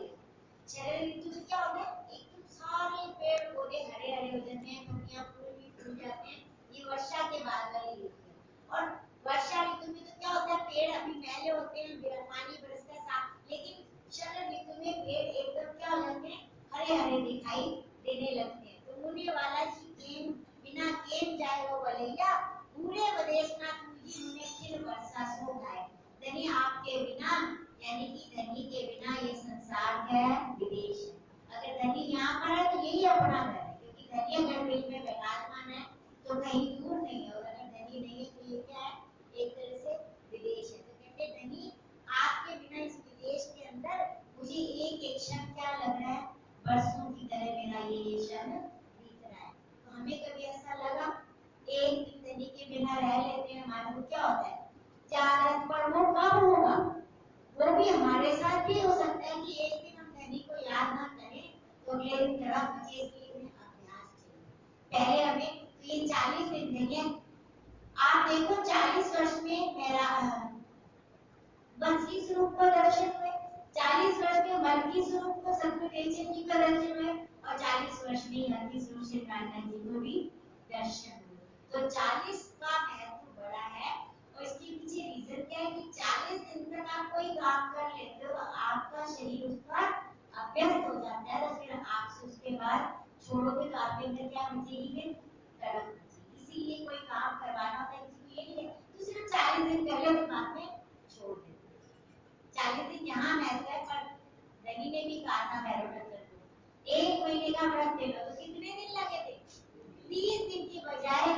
धनी ड्राइवर दिया और 3 दिन में काम हो गया। तो हमें इस तरह से अगर हम भी ये 40 दिन का नियम लेंगे, पर इसके लिए ध्यान रखना पड़ेगा, हमें समय से आना ही पड़ेगा। बीच में आएंगे तो आनंद नहीं आएगा, कुछ बातें समझ आएंगी और धनी कहेंगे पक्की तो नहीं, 40 दिन आ तो रही है लेकिन पुष्टाई से नहीं आ रही। समय 7:30 का है, आना चाहिए तो 7:25 पे आती है, 8 बजे या 8:20 पे। तो ये बात चलेगी, धनी की तरफ से तो नहीं चलेगी। हमारे लिए तो चल जाएगा पर धनी कहते हैं ये सब नहीं चलेगा। आज पहले दिन से यहीं पे हम धनी के आगे विनती करके जाए कि धनी 40 दिन में हमें आप लेके आना, समय से लेके आना, हमने अपनी डोरी आपके हाथ में सौंप दी। और थोड़ा सा इसके पीछे घर की भी परिस्थितियों को थोड़ा बहुत इग्नोर भी करना पड़े तो कोई फर्क पड़ने वाला नहीं है। ये तो अपने मन की बात है, मन को जहाँ अटकाओगे वहीं पर अटक जाएगा। तो यहाँ पर कह रहे आगे, श्रावण मास की अष्टमी काई कृष्ण पत्नी जे मुने रेनी वाला जी बिना धनु जोड़ी गई थी। आपका क्या आई, जब वहां से निकले तो जन्माष्टमी भी आई, और जब सतगुरु के साथ रहते थे तो कृष्ण जन्माष्टमी कितने धूम से मनाते थे। अब सतगुरु के बिना वहां तो जन्माष्टमी मनाई गई होगी ना, लेकिन यहाँ इंद्रावती की आत्मा अकेली घर पे, और यहाँ से भी 1 साल रहे, 1 साल में भी 1 महीना अधिक था, तो तब भी सारे त्योहार आए थे। तो यहाँ कह रहे हैं कि जब श्रावण मास की कृष्ण अष्टमी यानी जन्माष्टमी आई, धनी ये रात, तो जब रात को बनाते हैं धनी ये रहने वाला जी बिना धनु धोएगी, इतनी मुश्किल विधि मुझसे कि मैं आपको बता नहीं पाऊंगा। इतना दर्द इंद्रावती के हृदय में हुआ। आप देखो, हम भी मंदिर आने की इच्छा होती है या किसी शादी में जाने की इच्छा होती है, किसी कारण में नहीं जा पाते, तो जिस दिन शादी हो उस दिन हमारा चित्त वहीं पर लगा है। तो यहाँ पे इंद्रावती जी का दिन 4 साल में अलग नहीं रहा, लेकिन वापस जाने की इच्छा तब हुई जब 8 महीने दूसरों की चाकरी करी, तब पता चला इससे अच्छा तो मैं अपने सतगुरु की कर लूं तो ज्यादा बढ़िया रहेगा। इच्छा तो अपने से वही, आत्मा तो वही की चीज है, लेकिन मैं खुद ही बीच में माया बीच में आकर पर्दा करके खड़ी हो गई। फिर कहते हैं वाला जी ने अष्टमी भाद्रवा तनी शायद शुक्ल पत्नी रात ये रैनी जुड़े छे हमारा जन्म संगाती साथ। अब ये राधा अष्टमी आ गई, उसके बाद कब आती है राधा अष्टमी? 15 दिन बाद है ना, अपन भी यहाँ पर मनाते हैं। तो 15 दिन बाद ही राधा अष्टमी आ जाती है। तो ये मेरी आनंद क्षमा महारानी इस संसार में आई, कितना अच्छा खुशी का दिन, लेकिन मैं यहाँ पर अकेला बैठा हूँ, और उत्सव अकेले कभी नहीं। आप सोचो मैं घर में बैठ के अकेले खुशियां मना लूं तो आप नहीं मना पाओगे। इसलिए शिव जी ने समूह को महत्व दिया। अकेले बैठ के जो बात समझ नहीं आती, वो अगर 2, 4, 6, 10 लोग बैठ जाओ तो वो बात अच्छे से, क्योंकि ना जाने इस युग में कौन सुहागी हो, किसके भाव आपके अंदर काम करते हैं कोई पता नहीं होता। लेकिन समय की थोड़ी सी कमी होने की वजह से हम लोग ये सब कर नहीं पाते। लेकिन जब ये 40 दिन तो धनी ने, जब से धनी इस संसार से गए तब से ये 33 दिन तो फिक्स कर रखे हैं ना। पहले 2 दिन भी फिक्स है, व्रत भी सभी करते हैं, उसके बाद तो 40 तो चलो हम सोचते हैं 40 दिन पूरे कर दे, जब कर ही रहे हैं तो धनी तब से 400 आज कितने साल हो गए तब से कर पा रहे हैं। तो क्या हम ये 40 दिन भी अपने धनी के लिए नहीं निकाल पाए? तो हमें निकालने ही पड़ेंगे। धनी आज कह रहे हैं तुम्हें निकालने ही पड़ेंगे, चाहे जैसे मर्जी निकालो, पर अगर हमें पूरा लाभ लेना तो समय से भी आना पड़ेगा। तो माला जी रे फिर कह रहे वाला जी ने भादरवा मास की चतुर्दशी, इस दिन क्या होता है? सतगुरु महाराज का अंतर्ध्यान का दिन है, और दुख और सुख की घड़ियां विरह में बराबर का दुख देती है। सुख की घड़ियां भी जो बिताई होती है वो भी आपको विरह में, वियोग में उतना ही दुख देती है जितना आपने दुख का समय में, दोनों में बराबर। ये है एक स्थिति होगी। जितना विरह आपको जन्माष्टमी पे आ रहा है, जितना विरह हमको राधाष्टमी पे आ रहा है, उससे कहीं ज्यादा विरह हमारे को कब आएगा? जब सतगुरु हमारे बीच में से अंतर्ध्यान हो। इंसान रह रहा हो, ये चाहे दूर बैठो तब भी तसल्ली रहती है, लेकिन इस पंचभूति तन से अदृश्य हो जाए तो हमारे पास कोई सहारा रहता नहीं है। तो कह रहे हैं काई हड्डी अजवाली खाए, ये समय नव साचव्यो मारू तरवा तलवारें अंग रचाए। ये समय मेरे से बिताया नहीं जा रहा, मेरे अंगों में जैसे लग रहा है जैसे कोई तलवार चला रहा हो। बालाजी के चतुर्दशी आसो तनी काय ब्रह्मांड गयो प्रकाश, ये रजनी मुने एक ही तने काय उनकी निराश। अब ये क्या आ गया, आप देखते जाओ। अभी जन्माष्टमी है, 15 दिन बाद राधाष्टमी आएगी, फिर अगला जो शुक्ल पक्ष की जो 14 आएगी, नहीं उसी शुक्ल पक्ष की 14 याद है, अगली आएगी उसी शुक्ल 14 शादी के बाद। तो सतगुरु का नामगमन आएगा, फिर उसके बाद पन्ना जी में सतगुरु का जन्म आएगा, एक के बाद एक फिर पूर्णमासी अगले दिन आ जाएगी। इन सारी चीजों को इंद्रावती याद कर रही है। क्या कह रही है, चतुर्दशी आसो नहीं, आसो मासी चतुर्दशी संवत 1638 से आसो सदी 14 में जन्मदेशी देवचंद जी प्रगटे देश मारवाड़ी जन्मदिन आया, सतगुरु का जन्म हुआ। वो अखंड धन इस संसार के अंदर लाने वाले हमारे सतगुरु महाराज आए। आज इतना खुशी का दिन, लेकिन मैं क्या बैठी हूँ, उन्हीं सतगुरु से अलग होकर बैठी हूँ। फिर बालाजी ने पूनम रास नो चांदलो काई वन शोभे अपार, रासनी रात नो मुझो मुनिका ना देगी आधार। कि वो शरद पूर्णिमा की रात्रि जब हम आत्माओं ने रास के अंदर अपने प्रीतम के साथ रास सुमन किया था, और आज इस ब्रह्मांड के अंदर रास सुमन कराने वाले साक्षात विराजमान है और मैं उनसे दूर बैठी हुई हूँ, तो कितना दुख हो रहा होगा। बालाजी ने विपदा वैनी के कीजिए एवरो ना कीजिए रोष, जो जीव दे मुक्ति चाहिए तुम्हें प्यारे खासो निर्दोष। कहते हैं बालाजी इस वैनी के साथ इतना गुस्सा मत करो, इतना क्रोध इसके ऊपर मत करो। अगर ये जीव देह को छोड़ के चला जाएगा तो क्या आप निर्दोष रहोगे? फिर आपका ये सारा दोष किस पे आएगा? तभी आप पर ही आएगा। ये है अधिकार, लेकिन अधिकार बिना वायदे निभाए हम कर सकते नहीं। रुत ने आवी ने वलैया हेमनी ने गलियो गयो पोताने के रात, रुत ने शीतल ले लागे मुने बरेली अवे मुने काना दे दो रात। इसके बाद आती है हेम ऋतु, जिसमें हल्की एक सर्दी होती है। तो धनी ऐसी ऋतु में भी आप मेरे पास, बादल भी चले गए, रोडों के आंसू भी सूख जाएंगे, धनी आप मेरे को मिलते क्यों नहीं हो? नैना ने तरसे रे बालाजी ने निर्दवा, कहते हैं धनी मेरे नैन आपको देखने के लिए तरस रहे हैं, मेरे श्रवण आपकी वाणी को सुनने के लिए तरस रहे हैं।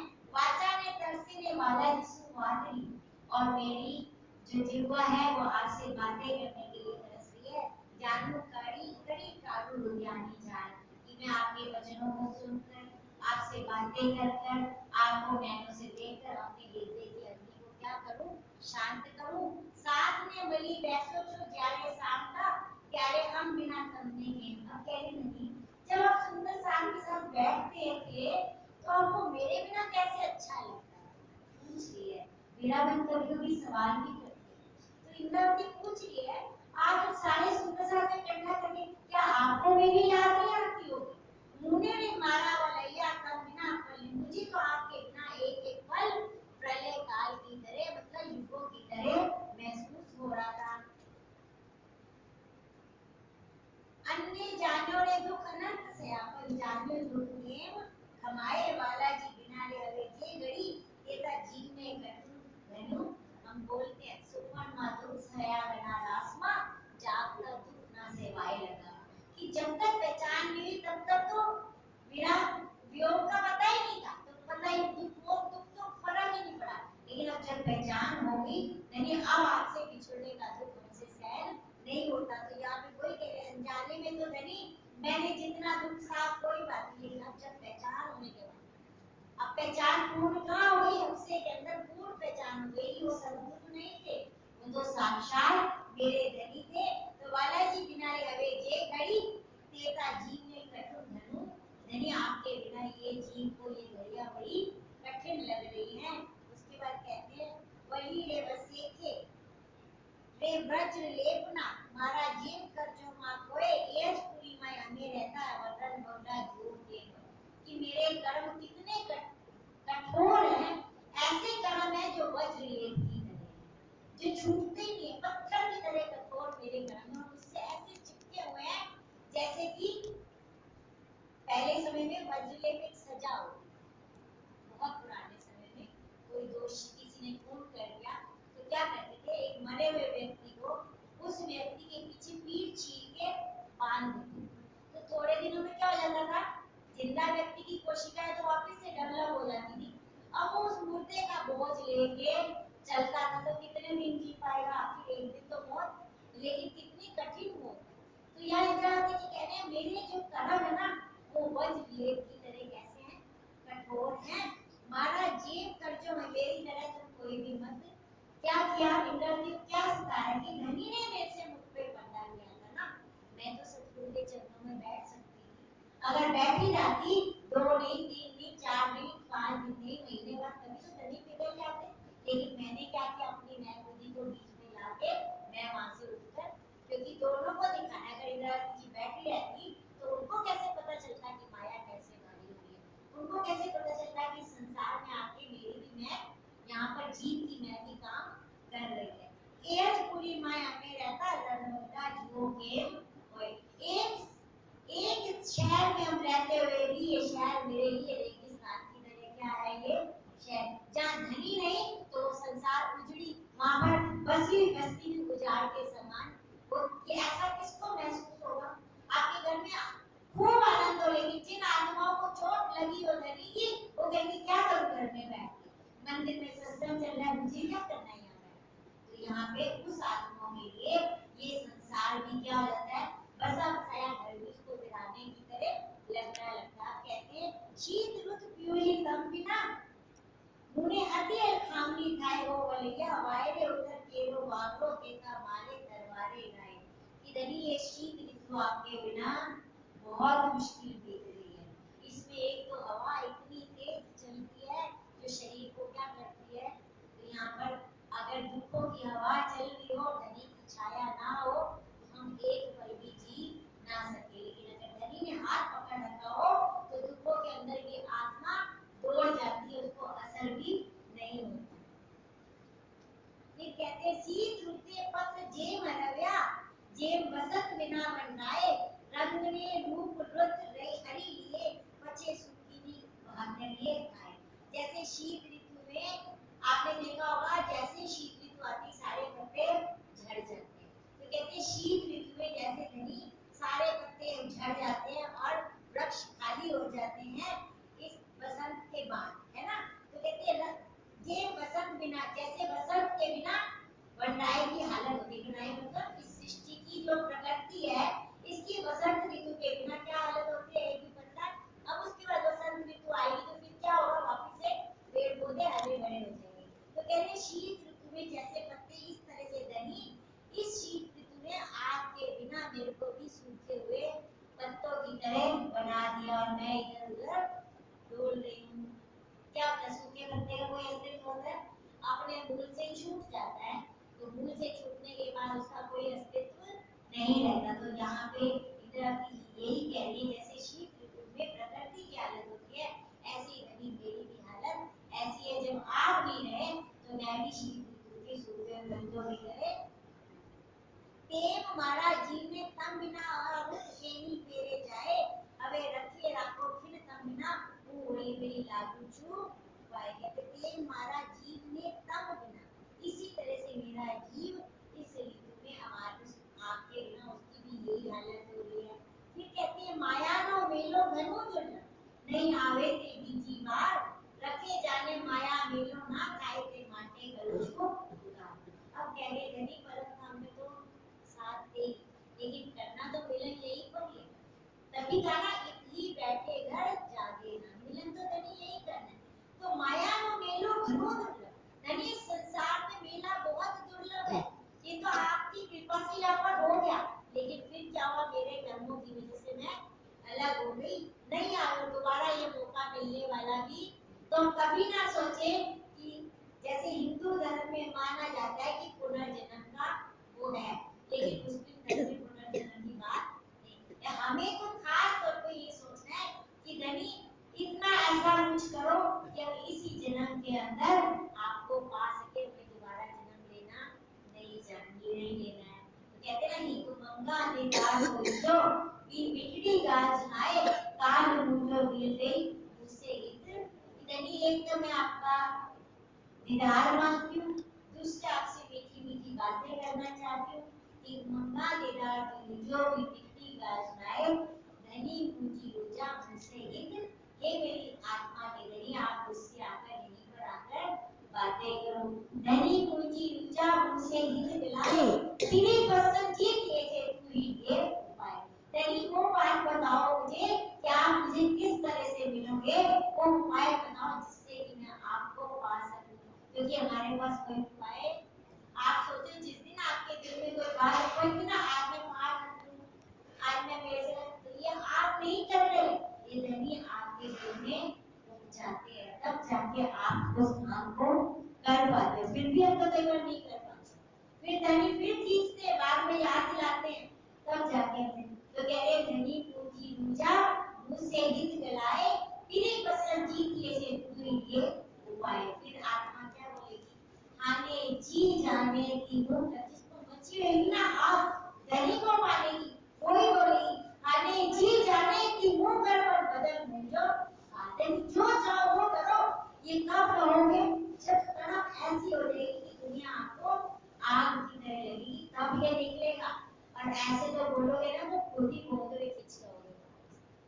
आने जी जाने की मुकर पर बदल मुझवाल, अब प्यार रहना पड़ेगा कि धनी कुछ भी कर सकते हैं, हमें नहीं पता हमारे और धनी के बीच में कौन सी चीज बात है, पर धनी को पता है कि भीतर की जातियां यही सिखा रही, लालदास जी, केशवदास जी, मुकुंददास जी, भैरव करता ये क्या है, अलग अलग अवगुण हर किसी के अंदर खड़े हुए हैं और धनी उन अवगुणों को जाके दूर करते हैं और साक्षात अपने स्वरूप की पहचान करवा देते हैं। तो ऐसी हमें नहीं पता हमारे और धनी के बीच में हमारा कौन सा अवगुण बाधा बन के खड़ा है, तो धनी जानते तो जो अवगुण बाधा होगा वैसी परिस्थिति धनी हमारे सामने खड़ी कर देगी। तो बोलते हुए हमें विश्वास रखना है कि धनी जो करेंगे मेरे अच्छे के लिए ही करेंगे, क्योंकि एक बार लगेगा आपने बोल दिया धनी जो चाहो वो करो, तो धनी भी जैसे लालदास जी के 99 ध्यान बोल दिए हमारे साथ भी हो सकता है, सारे सोचते कुछ भी हो सकता है, कोई ऐसी परिस्थिति नहीं है जो धनी चाहे तो क्या कर सकते हैं, राई का पहाड़ भी खड़ा कर सकते हैं, डूबे को बुलवा भी सकते हैं, सब कुछ कर सकते हैं धनी।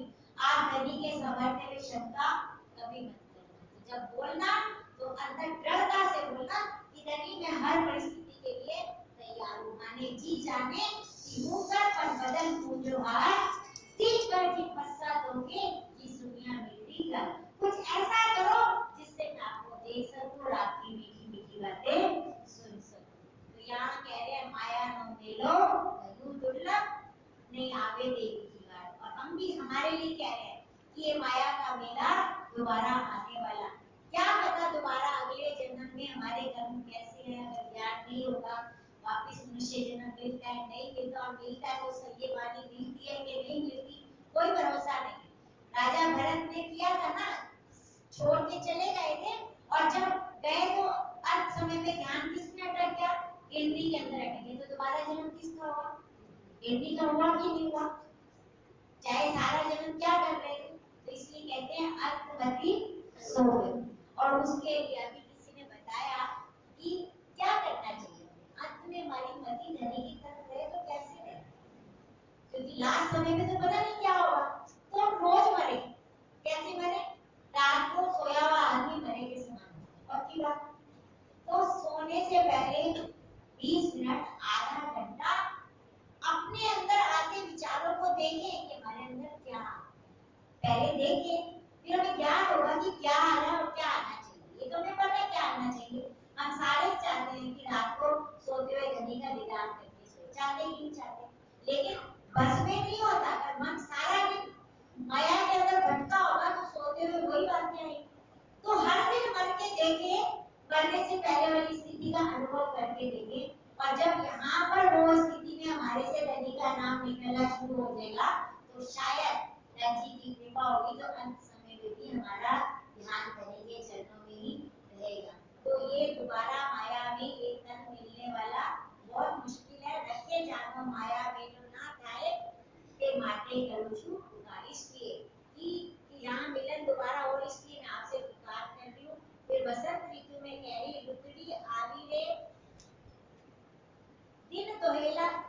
ऋतु में क्या कह रही है, दिन दोयला जाए घनो मुनि वली बसे के वसंत ते तमे जानो छो मारा वाला जे विद जीव ने वहंत।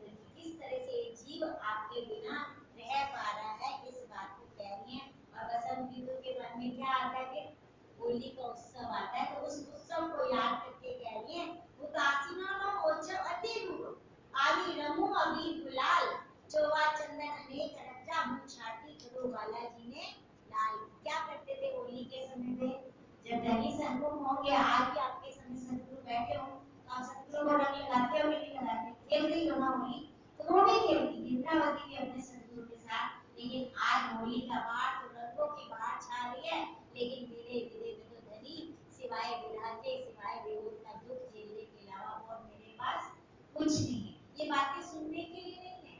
अगर हम आज अपने को इंद्रावती की जगह, बैराज ठाकुर की जगह खड़ा करके देखें, तो हमें पता चला होगा जिनकी वाणी में इतना दर्द है, वो उस समय पे कितना उन्होंने विरह धनी के लिए किया होगा। फिर ग्रीष्म ऋतु में कह रहे हैं, बालाजी कोयली टंकार करे रे सूला करे रे कलोल एनी रोते मुंह एक कली होई नैना करो रंग चोल बादर मोर मीड़े वनमा आनंद देखी वरदाए एने समय बालाजी बिना वैसु काली रूरे दबाए। की बात करती में तो कोयल कूकू कर रही है, बंदर छलांगे लगा रहे हैं, तोता अपनी मधुर आवाज निकाल रहा है, लेकिन यहाँ पे अफसे के अंदर इंद्रावती अकेली बैठे अपने धनी के घर। क्योंकि ये सब चीजें भी कब अच्छी लगती है, जब अपना प्रीतम साथ, प्रीतम के बिना तो खुशी की घड़ी के मारे को अच्छी नहीं लगती है।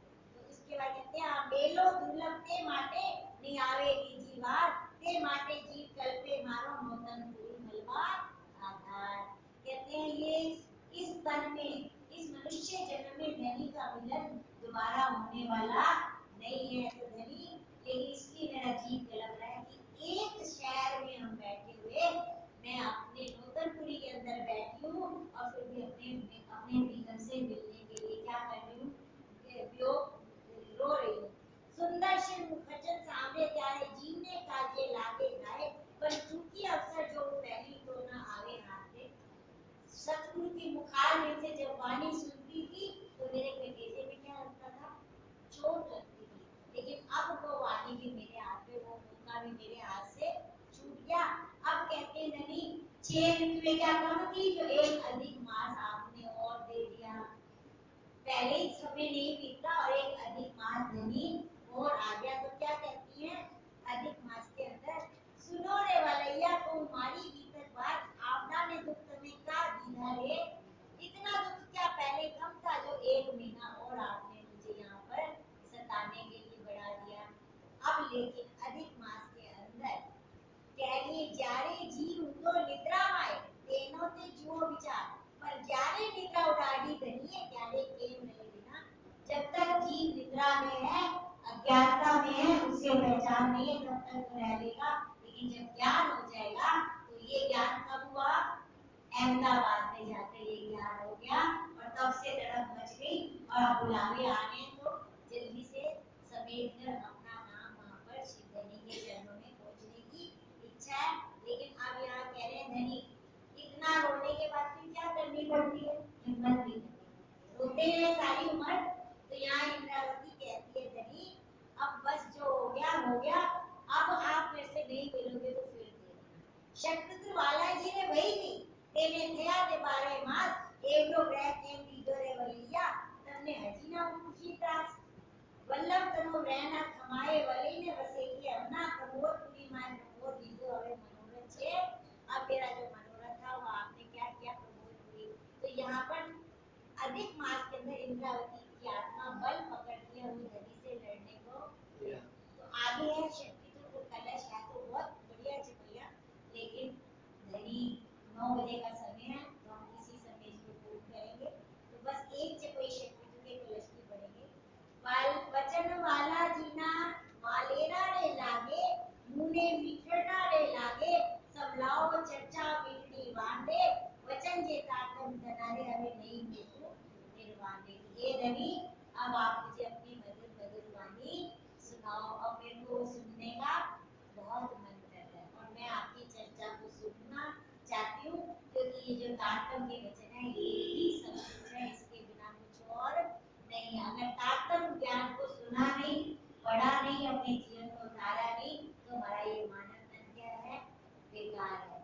यहाँ पे इंद्रावती ने यहाँ तक कह दिया, धनी बस बहुत अच्छा लिया आपने, मुझे सामने बैठे थे, आपने मुझे क्यों नहीं कहा कि मैं तेरा धनी, मुझे ब्रिज रास में दिखाते रहे। आप बताओ कि अगर अंगूठी हाथ में पहनी हो तो क्या दर्पण में देखना पड़ेगा, सीधी दिख जाती है कि नहीं दिख जाती, इसको शीशे में करके नहीं देखना। हाँ धनी आप दर्पण में आपने मुझे दिखाया, आपने मुझे नहीं बताया कि जो ब्रिज रास में थे वही मैं, अब झगड़ा करी क्योंकि पहचान हो गई ना, अब से जब तक पहचान हो गई कि सतगुरु कोई और नहीं है, जो ब्रज में खेले, जो रास में खेले, जो परमधाम के अंदर विराजमान है, यही वो सतगुरु है। तो यहाँ पर उच्च चपाई से उन्होंने इंद्रावती ने धनी से भी ये शक्ति का कलश ऐसे है, इसको पढ़ोगे जैसे एक बार अपनी तरफ से बात रखती है, फिर खुद ही अपने आप को गलत भी ठहराती है, फिर अपने आप को कहती है मैंने इसलिए गलत किया, फिर कहती नहीं आप ये कहोगे, जब तो घर जाके पढ़ोगे तो देखना कितना कैसे एक आत्मा विरनी धनी से अधिकार रखकर झगड़ा भी करती है और धनी से लड़ भी पड़ती है कि अपन भी कह रहे थे घर में मेरे से गलती हुई थी, आप एक बार बात कर लेते तो बात खत्म हो जाती। तो यहाँ पे भी धनी इसी जो इस संसार में बीत रहा आप देखते हो, ये प्रतिबिंब है, इसको देख के इसको पकड़ना नहीं है, इसको देख के मूल को पकड़ना। अब प्रतिबिंब में देखते हो काला काम के माथे पे लगी हो तो क्या प्रतिबिंब के अंदर से थोड़ा हटाते, कहां से हटाते, देख के हटाते तो अपने माथे से ना। तो इसी तरह से प्रतिबिंब हमें सिर्फ दिखाया जा रहा है कि इसके द्वारा तुम मूल की लीलाओं को पकड़, ठीक है। लास्ट पे बता दी